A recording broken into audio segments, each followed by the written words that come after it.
It was once said that communism has no history. Communism has a criminal record. And you have heard about many of the crimes of communism. You have heard about the gulags in Soviet Union. You have heard about the horror and the famines in Mao's China. You have heard about the misery wherever these ideas have been tried. But there is one element of communism evil that many of you might have not heard of. I didn't know about it, although in some way I participated in that evil in my youth. I'm talking about the war waged by communist countries, by the communist movement, and by radical leftists in general against Israel. I'm talking about the material and moral support that communist countries and radical leftists have been given to all sorts of enemies of Israel, from Arab dictatorships to Palestinian guerrillas to anti-Israeli Western Europe terrorists. The left's long war on Israel is a fascinating but mostly unknown story, a story of hate and a story of destruction. But it is also a very didactic story. And it's a story which is didactic not only for the student of history and not only for someone who is interested in Middle East affairs. Actually, it's not even a story only about the past. It's a story that can also teach us things about the present. Because it can teach us what the left is really about. It can teach us what is the character, what is the identity, what is the DNA of the left. So before we embark into this journey of blood and this journey of horror, I want to give you a 2 minutes, maybe 3, crash course on the history of Israel, so that those of you who are not familiar with the historical context, you will still be able to follow the lecture. We could start from before Christ, but we will start from 1947. We are after the Second World War, we're after the Holocaust, so it becomes finally understood that the Jews need their own country. The problem is that there is one piece of land claimed by both the Arabs and the Jews. So the United Nations in 1947 comes up with a partition plan. It says, the Jews will take this area here on the beach and this area here, which is mostly desert. And the rest will go to the Arabs. Notice now that the Arabs have already got Jordan, and there are something like 20 Arab states in the area. So Israel, the Jews are given less than they were promised, but they say, we will take the deal. How do the Arabs react? The day in 1948 that Israel declares its independence, 5 Arab armies attack Israel with one goal: to obliterate it. The goal is not to give any land to the Palestinians. The goal is to throw the Jews to the sea. This is why whatever the Arab countries can grasp, as for example, here, the West Bank or the Gaza, they keep it for themselves. In this war, Israel hasn't even got a proper army as we know it today. It hasn't even got an air force. But it manages to survive. It manages to win. But with heavy losses. 1% of the population of Israel dies in the War of Independence in 1948. This includes people who had escaped the concentration camps, people who still had the number tattooed in their hand. They escaped one mortal enemy to find another one. But Israel manages to prevail, and actually is slightly bigger than the partition plan said. In the 1950s, the big story is that the Arabs organized themselves under a big idea, the idea of pan-Arabism. To put it simply, this means that all Arabs unite in one nation, and this nation has one goal: to throw the Jews to the sea. Why? So that there is geographical continuity among all the Arab states. The ideology of Arab nationalism is something between socialism, fascism, and nationalism. And its most prominent representative is Nasser, the president of Egypt. And Nasser finds a patron. This patron is Soviet Union. This patron is the new leader of Soviet Union, Nikita Khrushchev. So Nasser gets too self-confident and too cocky, and actually in 1956 nationalizes the Suez Canal, which, to put it simply, is an act of war against Israel. Israel immediately punishes him militarily by conquering Suez, but the West is too afraid to piss off the Arabs, is too afraid also to piss off Soviet Union. So they tell to Israel, go back. And Nasser promises, I promise I'll never do something again, and Sinai will be demilitarized. Of course, he was lying. So 10 years pass, now the Arabs are more confident because of the Soviet help, and they go for round two. Egypt, Syria, Jordan, and coming from the back, Iraq and Saudi Arabia pledge that it's time again to throw the Jews to the sea. But Israel, with a preemptive strike in what today is known as the Six-Day War, manages to defeat them. Not only manages to defeat them, Israel is tripling its size. And Israel gets a nice buffer zone here on the south, the Sinai Desert, and it gets a nice buffer zone also here with the West Bank. And they also get the Golan Heights. To put it simply, not to bore you with technical details, after 1967, the Israeli looks down to its enemies. Israel has the high ground. Not only the moral high ground, literally the high ground. So the Arabs start realizing we're not going to throw the Jews to the sea. However, flooded with Soviet help, they try once more. They try once more in 1973 in the Yom Kippur War. Again, they fail. So what is the situation today? What has been the situation since then? So one big development is that Israel has done peace with Egypt. So the Sinai is given back to Egypt. And the other big development is that Israel is not facing so much the military aggression from the outside, but from the inside. From Arabs that had to leave in 1948, and from Arabs living in the West Bank and in Gaza, as we know them today from the Palestinians. So today, Israel has returned Gaza, which is 100% into Palestinian control, today controlled by the Islamists of Hamas, and here in the West Bank, there is Israeli military present, but administrative control by the PLO. So this is the very, very, very, very, very short story. Something important to consider. Throughout all these existential threats, Israel has managed to maintain its identity as a country that respects basic individual rights. Israel is basically a free country, a country with rule of law. With weaknesses, the military draft is one example, but it's a country that is mostly free country. We cannot say the same about the Arabs. The Arabs keep falling from one type of authoritarianism to the other. Monarchy, Arab nationalism, Marxist-Leninism, jihadism, Islamism. So, we have the background.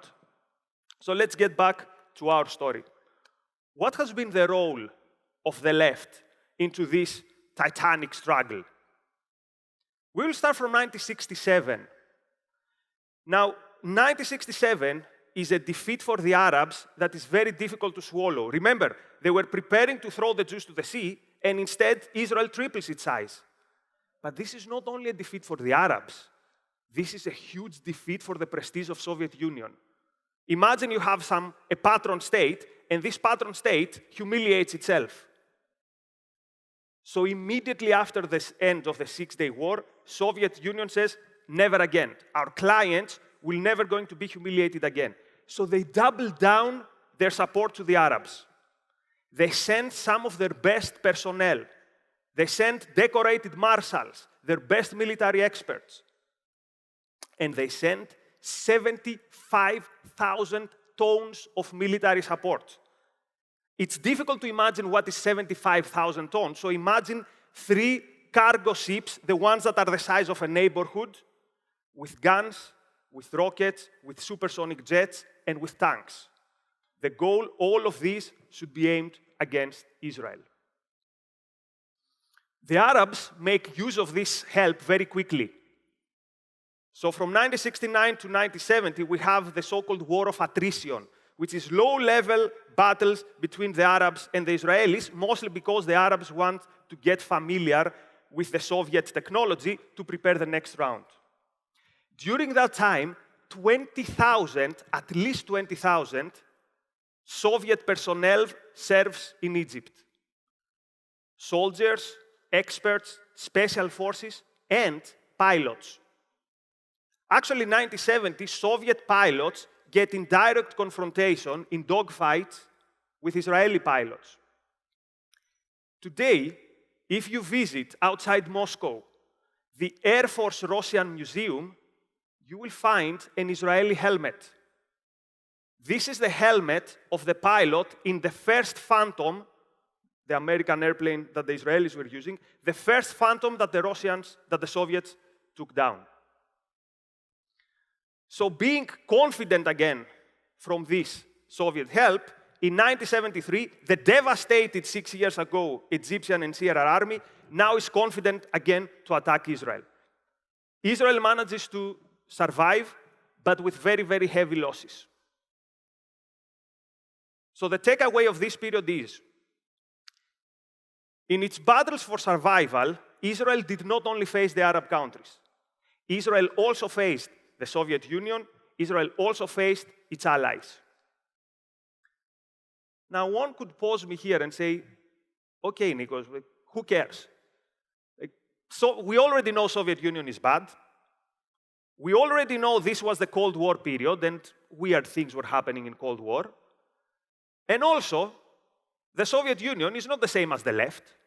Not every leftist agreed and sanctioned Soviet Union. Therefore, there's nothing to see here. I would say not so fast. There is something to see here.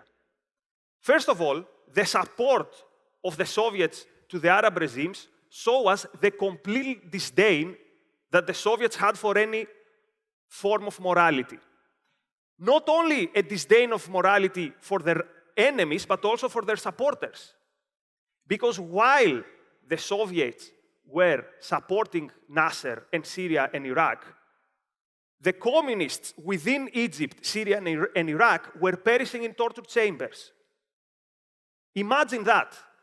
You're a communist, you have your life taken away from you, one torture session at a time, and you know that the people who support your torturers is the country that you look up to. The other interesting thing, though, is that it was not only a Cold War kind of balance, let's support the Arabs, there are many of them, the reason why the left supported the Arabs. Because it was not only Soviet Union. Other communist countries that were antithetical to Soviet Union's Cold War aims also supported the Arabs. Mao's China, which at that time was almost in war relations with Soviet Union, supported the Arabs. Tito's Yugoslavia, supposedly an independent kind of state, also supported the Arabs. And here's the most shocking thing. Even the new left in the West, the new left that supposedly rose as a reaction to the immorality of Soviet Union, as a reaction to the cynicism of Soviet Union, even the Western new left supported the Arabs. And when did this happen? After 1967. After 1967 is the time when more and more leftists in the West get interested about the Middle East conflict. And since the Western public opinion, since the Western idealistic youth becomes an interested party in this conflict, the character of this conflict changes completely. Because the Arabs change the narrative. The narrative is not anymore the Arab states trying to throw the Jews to the sea. The narrative now is that you have mighty Israel oppressing a persecuted minority, a group of people who have lost their homes, who have lost their land, and are trying to seek justice. This group of people is the Palestinians. The way the Palestinians are presented is they are the small villagers with a rifle fighting a mighty opponent. We're in the 1960s. Does this remind you any other story? Vietnam. Remember, this was a time that the public opinion in the West is captured, is fascinated by the image of the heroic Viet Cong with a rifle fighting an empire. So the left sees the Palestinians exactly like this. We don't have anymore a sea of Arab states fighting a small Israel. What we now have is the mighty Israel, the Goliath, fighting the David, the Palestinians. This David, his weapon of choice was not the sling and the rock. The weapon of choice of the Palestinians was unorthodox warfare. Their method of war was terrorism. Today, most of us think that terrorism is the legacy of Islamic movements. We think that the hijackings, the blowing up of innocents, taking hostages and shooting them, we think this is the legacy of radical Islam. And yet this is not the case. This is the legacy of Marxist-Leninists within the Palestinian movement and of Marxist-Leninists in Europe supporting the Palestinian movement.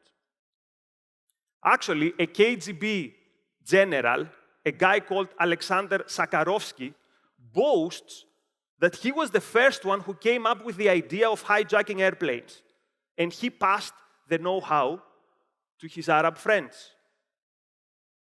The leader of the Popular Front for the Liberation of Palestine, the most active and the most dangerous leftist Palestinian organization, once said, "To kill a Jew away from battle has more effect than killing 100 Jews in battle." Do you get it? To kill one Jew away from battle, which means to kill civilians, has more effect than killing Jews in battle. So we cannot throw the Jews to the sea. So the new tactic is we're going to break their morale. One terrorist attack by one terrorist attack.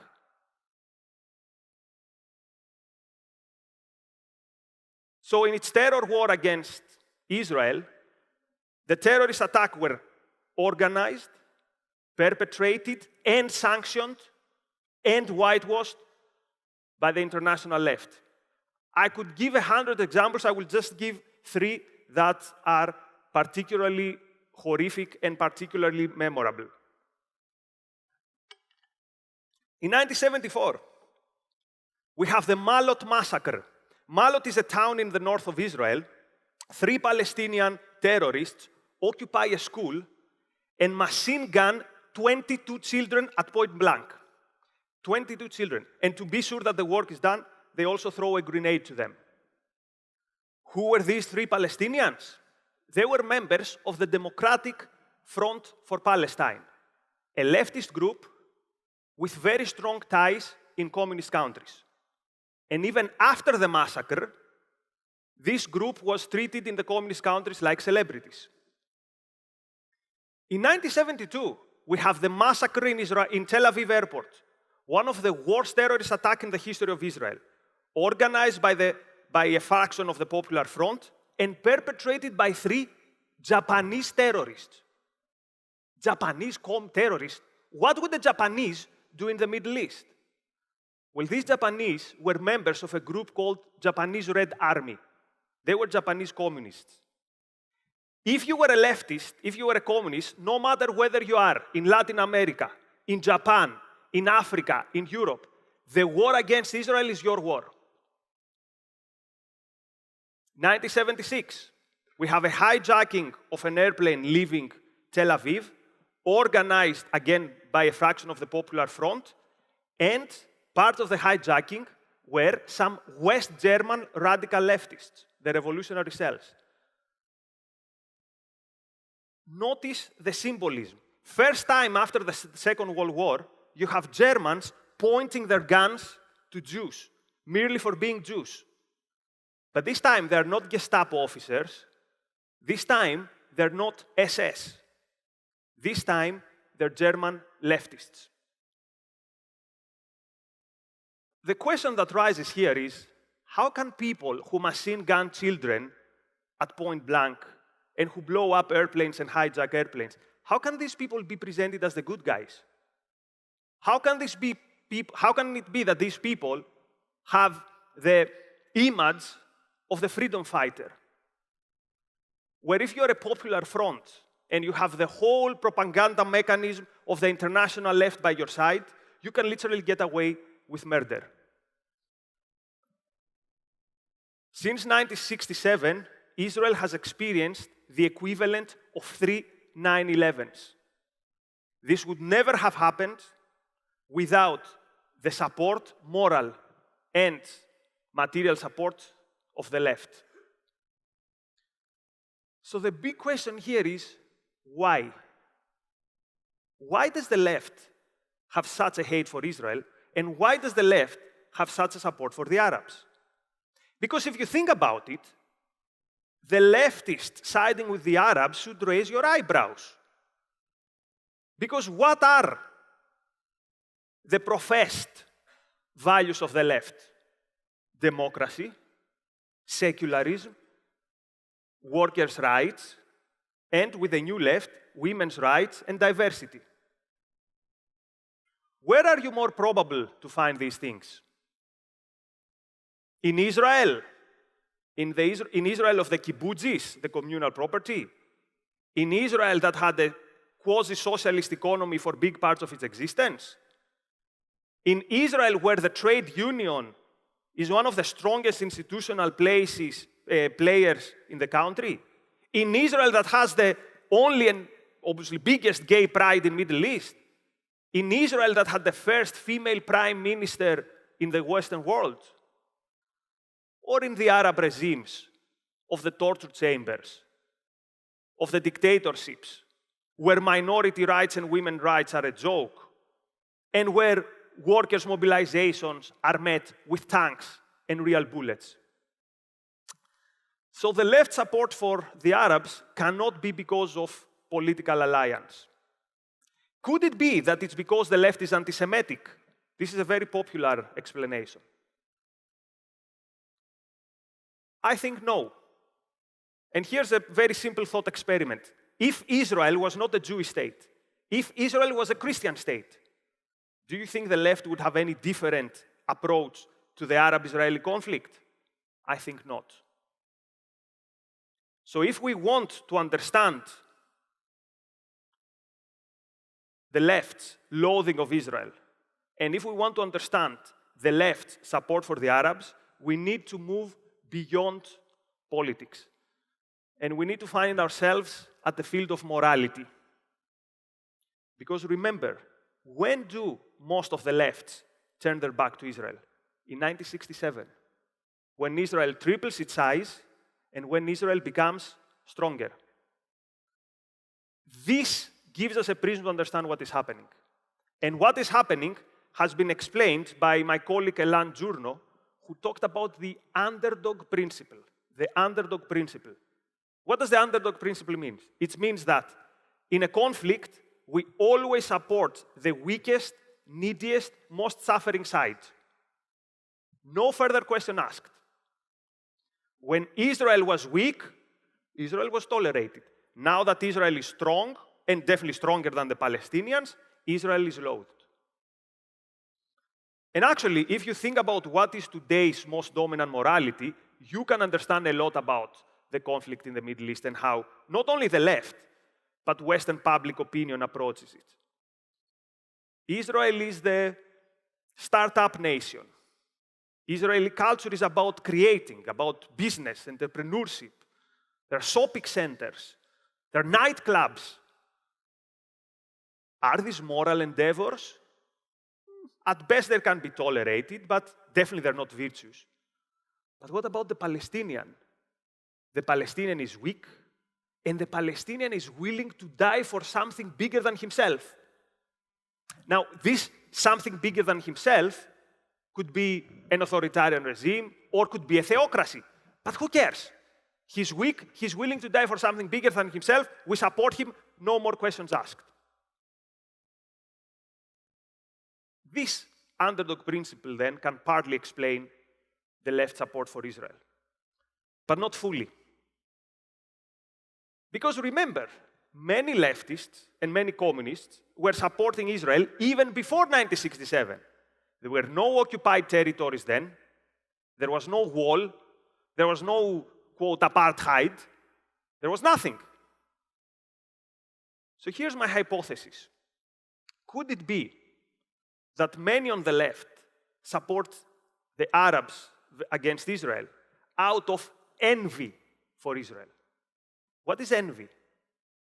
Envy would mean my concern is not for the Palestinians to do better. My concern is not for the Palestinians to be more well-off. My concern is for Israel to be worse off for its own sake. Now, that's a very heavy accusation. How can I say something like that? Well, I can say something like that because I observe. I observe what type of people in the Middle East are the leftists supporting. Dictators, theocrats. And then I ask myself, could someone who really care about the Palestinians support Nasser? Can you really care about the Palestinians and want them to be ruled by the theocrats of Hamas? So let's hear from one very prominent leftist, one of the most prominent leftists that we have these days, Jeremy Corbyn. This guy almost became Prime Minister of the UK. This guy aroused an enthusiasm in the left that was unprecedented for decades. And this is a statement from 14 years ago, not from the 60s. So let's hear what Jeremy Corbyn has to say. Tomorrow evening, he's speaking about an event he's organizing. Tomorrow evening, it will be my pleasure and my honor to host an event in Parliament where our friends from Hezbollah will be speaking. I've also invited friends from Hamas to come and speak as well. An organization that is dedicated towards the good of the Palestinian people and bringing about long-term peace and social justice and political justice in the whole region. For me, this statement is very revealing. Corbyn is someone who knows the Middle East very well. He's been there many times. He's been the guest of Hamas and Hezbollah. He knows what Hamas and Hezbollah are about. Hamas and Hezbollah are groups that look up to Iran's Khomeini as their model society. I mean, literally, in the rooms they have the supreme leader of Iran, they recognize him as their leader. How can you really care about the Palestinians and support these people? You cannot care for the Palestinians and love Hamas at the same time. You cannot care about the well-being of the Palestinians and call Hezbollah your friends. He knows what Hamas and Hezbollah are good at. They're good at destruction, they're good at misery, and they're good at bringing subjugation. And he doesn't care. So no, I don't think such people are motivated by solidarity for the Palestinians. I care for the unjustly suffering Palestinians. I don't think they do. I think they're motivated by envy. I want to finish with a thought about Israel. What would it take for Israel to appease the left? What would it take for Israel to persuade the left, look, we're not as bad as you think. Please tolerate us. Please let us be.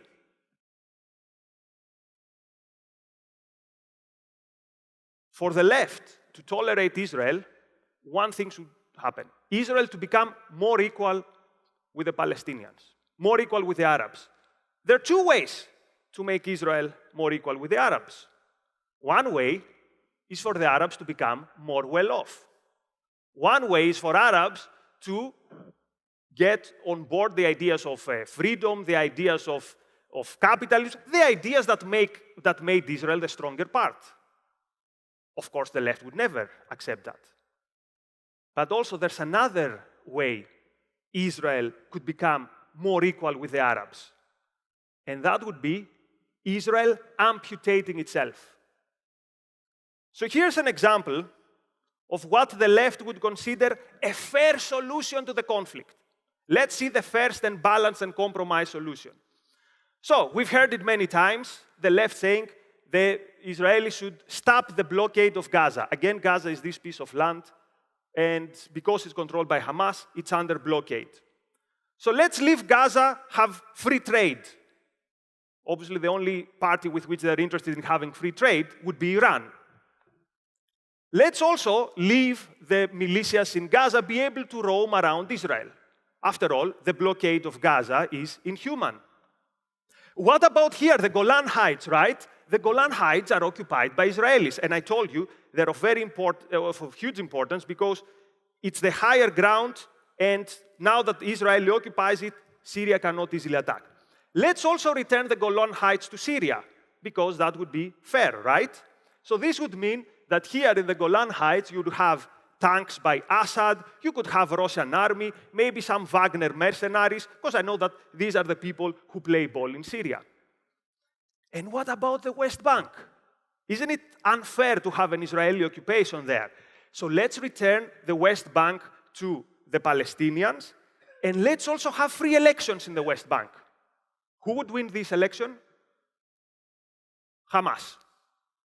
So here, you would have a Hamas state with full sovereignty, which means it could invite revolutionary guards to do their practice shooting some miles away from Tel Aviv.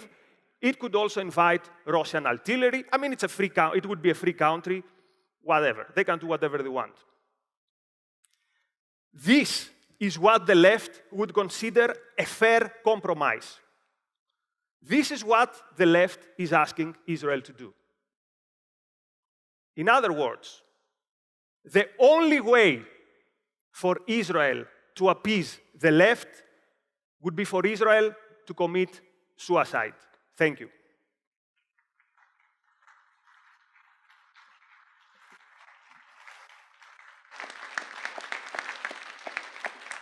Thank you.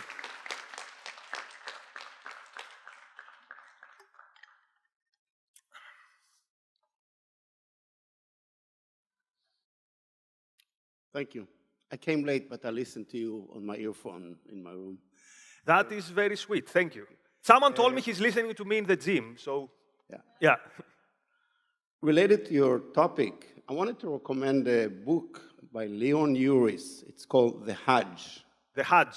H-A-J. It will give, first, a fascinating book to read. It will give a history. It's completely not politically correct, probably will not allow nowadays. And it will show more than what you just described about the background, and just highly recommended related to this topic. Thank you very much. By the way, this is a topic that once you get into it, it's a rabbit hole. It's very, very fascinating. And also, since the Soviet archives have opened, and since the East Germany's archives opened, we've learned way more stuff. Nikos, thank you very much for that presentation. Very impressive. Thank you very much. My question has to do with something I've heard other objectivists talk about, that the left will always eat its own. Mm-hmm. And it always seems like the people who are slightly left are going to get eaten by the people who are further left, who are going to get eaten by, and so on and so forth. Can you speak to that? Because I'm not sure, I'm not married to the idea, but I can see how that is a possibility. Yeah, this can explain also why the Palestinian movement has turned more towards Islamism lately. Because the left proved inefficient. They were willing to shoot children at point blank. They were not willing to blow up themselves. So you are right. Every time in this conflict, we see that someone even darker and even more, how to put it, even more committed to destruction takes charge. So this is Hamas's actually appeal, that in a way they're purer. The Popular Front were secularists. They cared about cars, women, the good life when they would go to East Germany and have like their villas. Hamas is pure. It's literally a death cult. It's about destruction. That's it. I don't care if I die. I want to take as many Jews with me as possible. So yeah, what you're saying definitely makes sense. Thank you. Hello. Thank you. Thank you. I'm a fairly recent college graduate. That's loose, it was 2015, but I remember at the time it was very much pro-Palestinian, and arguments or facts presented otherwise were depicted as coming from conservative boogeymen, for lack of a better term, and dismissed offhand. It would be very difficult to change that perception. I remember one classmate actually who is American Jewish just talking about how terrifying Israel is with its military force. So my question is how to go about challenging that narrative in a way that's acceptable enough not to just get dismissed as a conservative boogeyman. That's a very good question. I mentioned at some point that there were 20,000 Soviet officers and soldiers in Egypt. I believe that 20 intellectuals have done more damage to Israel than the 20,000 Soviet officers in Egypt.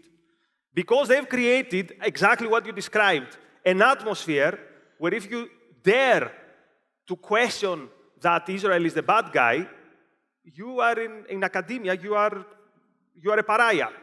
So what is the best way to fight this? The best way is facts. The best way is, okay, tell me, what happened in 1948? By the way, you'd be surprised how many people, like I grew up as a leftist wearing the Palestinian scarf. If you told me, point to me Israel in the map, I couldn't. If you tell me what happened in 1967, I'd say, I don't know. So you start with the facts. And then you go to the second question, which is, how do we choose sides? How do we choose sides here? Because I don't support Israel because I think the Jews, they should return to the promised land or whatever. The only reason I support it is because I compare. Here you have a country with a basic support for individual rights. Here you have a country with rule of law. In Israel, if you hear a knock on the door at night, it's probably your drunk neighbor. In Arab countries, you hear a knock on the door at the night, you're ending up in the torture chamber. So this is my standard. This is how I decide with who I am. So, on the one hand, what is the actual history? What did happen? What are the facts?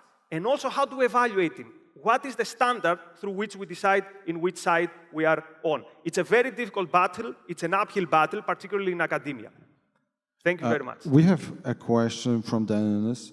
Yes. Shouldn't people have the right to defend the rights of Palestinians regardless of whether they are right or wrong? Can you repeat that? Shouldn't people have the right to defend the rights of Palestinians regardless of whether they are right or wrong? Well, you have the right to do whatever you want. We have free speech, but you'd be wrong. And that's the problem, by the way, the no matter what. Remember what we said about the underdog principle. The underdog principle says, you are weaker, I support you. And this is a crazy principle, by the way. Boko Haram is weak compared to, I don't know, the Nigerian army. Al-Qaeda was weak compared to the collective army of the world. The Bolsheviks were very weak, if you remember from my talk last year. What does it mean? We should support them because they're the underdogs? No. To the end of figuring out what the facts are, do you have a recommended reading list to understand this better? Like 15 or fewer books. Okay, let me say this. I will give you one book because it's the most balanced book I found on the topic. Now, balance doesn't mean, both sides have a... Balance is here are the facts and here how they should be evaluated. It's a Lance Journo's book, our colleague, What Justice Demands. And the reason I recommend it is because it's one by one, it points out what are also the legitimate claims of the Palestinians. There were Palestinians who lost their land in 1948 without mistake of their own. There have been Palestinians in Western Bank who live under a regime of military occupation, which is a life which is not pleasant at all. So there are legitimate claims of some innocent Palestinians. The question is, who is to blame for this misery? The question is, what is to blame for this misery? So here's what I would suggest. Start with that. Start what justice demands. And if you want something more exciting in terms of following the historical fact, the most fascinating book I've read is by Steven Pressfield, the guy who wrote The War of Art and Turning Pro. He wrote a book about the Six-Day War called The Lion Gate, if I can translate it right in my mind. And it's the most fascinating historical, it's somewhere between history and historical fiction, but it's the most fascinating history-related book I've ever read in my life. So Steven Pressfield, The Lion Gate, it's about the Six-Day War. You feel like you're in the war. Like, first night I was kind of jumping in my sleep, thinking like the Arabs are attacking. It's brilliant. Thank you. Hi, good morning. Good morning. The key phrase I keep hearing these days in the present is apartheid state. Apartheid state. Apartheid state. And we have an evil American congresswoman named Rashida Tlaib who keeps promoting this stuff and all that. But the thing is, like, sometimes I keep hearing about Israeli, what we call settlers, going into Palestinian lands or neighborhoods and taking that land, the houses, throwing out the people and then taking the stuff, and that the Israeli government would back them up, the settlers. But I don't know what's the truth or what. Okay. And Rashida Tlaib is always going to tell you to support the BTS and all that. Yeah, this is a boycott, disinvest, and sanction. Okay, so when they talk about apartheid state, notice how they mix different things. Some people use it to describe the whole of Israel. Now, to describe Israel as apartheid state is a joke, and it's hubris to the actual apartheid. Israel is a country where Arabs actually serve in all positions of power. They can even serve in the army if they want. And it's a country where, again, if you're an Arab in the Middle East, like, you know how they were telling us the story where we come to Earth by a bird when we are born? If you're in that bird, you should cross fingers, if you're an Arab, saying, please let me land in Israel. Arabs are better off in Israel than in any other Arab country. Now, they also use the term apartheid state for the so-called occupied territories. Now, what happened here? Again, in 1948, Jordan occupied this territory, expelled every Jew from it, burned all the synagogues, and used it as an attack front against Israel. So after 1967, Israel occupied it. And it still occupies it. And I explain to you why it still occupies it. Because if this were a sovereign state, this would be the destruction of Israel. So, the West Bank is under military occupation, indeed. And Arabs there, although many of them live under Palestinian authority, they don't live a life which is the life that I would want to live. But again, ask yourself, why is that? Why is it that so many times there have never been an agreement between who is the one who doesn't want a peaceful West Bank?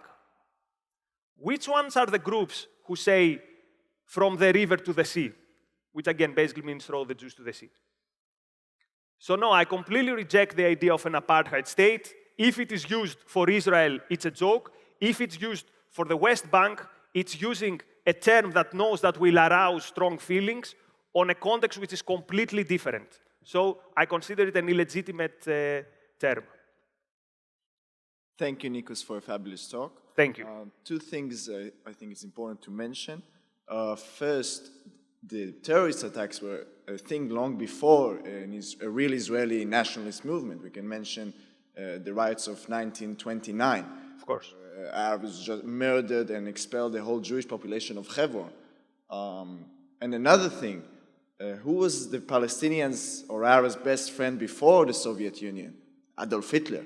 And who was the guest of honor in Berlin who spent the whole war there and spoke at the radio and recruited volunteers to the SS from Bosnia, the Mufti of Jerusalem. The Mufti, yeah. And actually, here's another interesting story. I mentioned to you the hijacking in 1956, which ended up in Operation Edebe, where the heroic Yoni Netanyahu, the brother of the current prime minister, died. Do you know why the radical leftists who did the hijacking chose Uganda? Uganda had a leader, Idi Amin, who was an open admirer of Hitler. Like, I'm not talking about, yeah, maybe the guy was not bad. He was a guy who openly declared that Hitler was great and the only problem is he didn't kill all the Jews. And imagine the darkness and the hate in the mind of these people, the leftists. They hijack the airplane, they say, from all over the world, this is our guy. So it's, in another interesting story, have you heard of Carlos the Jackal? He's one of the most famous terrorists in history. He was I think he's still alive in prison. He's a Venezuelan Marxist. Later in his life, his number one patron was a French super rich guy who was also an open Hitlerite anti-Semite. So their hatred for Israel was so big that they didn't have any problem to be bedfellows, these supposed radical leftists, bedfellows with open card-carrying Nazis. We have another question from Natalia. Could you comment on the Balfour Declaration issued by the British government in 1917 that made Jewish people move to Palestine despite the disagreement of the Arab people? Okay, this would require another hour. To put it very, very, very simple, I told you when we talked about the partition plan of 1948, 47, I told you that with this plan, the Jews were taking way less than what it was promised to them. The Balfour Declaration, which, by the way, if it had went through, maybe we could have, many people who died in the Holocaust would not have died, would actually say that the Jews would get almost the whole of this area. So this was the first attempt to establish a Jewish state after World War I. But the important information to maintain here is that it didn't happen, and this is why so many Jews who were fleeing Europe didn't have anywhere to go. I mean, there are tragic stories of boats that reach towards the Middle East and then they have to make a U-turn and return to Europe. In terms of who was there in the land, that's a lecture of its own. Elan Journo gave such a lecture in an Ocon some years ago. Elan has given 2 Ocon talks on Israel. One of the 2 talks a lot about that period, so I would recommend to our friend to check it out. Thank you. I often hear people say that the Palestinian people don't want this. They just want peace, that it's all Hamas and Israel. However, when the Twin Towers fell, or when Israeli civilians are killed in a terrorist attack, you can find videos of them dancing in the street, handing out food, and cheering. Should we make efforts to push back against this notion of a largely peaceful Palestinian populace, or should we tolerate it while focusing our efforts on denouncing Hamas and other regimes that are more directly responsible for this conflict? This is so difficult to answer because my heart goes to the Palestinians who actually want peace. And their biggest enemy is in the West Bank, the PLO, and in Gaza, Hamas. Because they don't accept any dissent. And actually, if they believe that you're even sympathetic to Israel, horrible things are going to happen to you. So the quick answer is we cannot know how many Palestinians are really yearning for peace. What we do know, though, is that in the one time in Gaza that there were elections, Hamas won. And experts in the area believe that if there were free elections in West Bank, Hamas would also win in West Bank. Now, we don't know because we haven't seen this. So it's very, very difficult. Can you put a label in a whole population? For me, it's very difficult to do so. But there is reason to believe that many of these people are in accordance with the ideas of Hamas. And again, the ideas of Hamas is not peace. The ideas of Hamas is destruction. And then after destruction, even worse stuff is on board for the locals. Because what comes then on board is something like the regime that Iran has. Thank you. Thank you. Excellent talk. Thank you. But what confuses me is why so many American Jews support and vote for the left. Can you offer any explanation? Because as we said, this morality that tells you that the suffering deserves your support is not unique to the left. Actually, this morality doesn't even come from the left. And this morality is so embedded in our psyche, in our society psyche, that these people, I don't know, I cannot psychologize, but I guess they're saying, if I want to be a good person, I have to support the weak side there. And here's an extra bonus. I will support the weak side against, quote, my people. So self-sacrifice in steroids. So I'm supporting the weak. Oh, and these weak are my enemies, so now I'm double honorable, so to speak. Again, this is psychologizing. But I cannot find any other explanation. Like, I honestly ask this question. How can you care about Palestinians and support Arafat, Hamas, Hezbollah, and the 50 different popular and democratic fronts? I cannot find any other explanation. Thank you.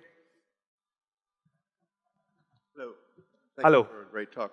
Thank you. I wanted to clarify something. You've said the motive was envy, right? Now, envy, for most people, you think of, oh, they wish they had the restaurants, the buildings, the startups, but that's not quite what you have in mind. I assume you have in mind Ayn Rand's conception of envy. You're very right. Isn't right. As hatred of the good for being the good. They don't want the prosperity of Israel. They want Israel to die. And that's just to clarify. That's very important. The way, and thank you for bringing this up, the way Ayn Rand means envy is not what we said, the Arabs stepping up. Is not the Arabs also having the industry, the entrepreneurial drive, the startups. It's not the Arabs having them, but Israel not having it anymore. I will leave you with one line from a very, very good TV series on the topic. The TV series is Fauda. There is one Palestinian operative, he's Fatah, so relatively these days, relatively more moderate, who has a change of heart and sees what has actually happened there.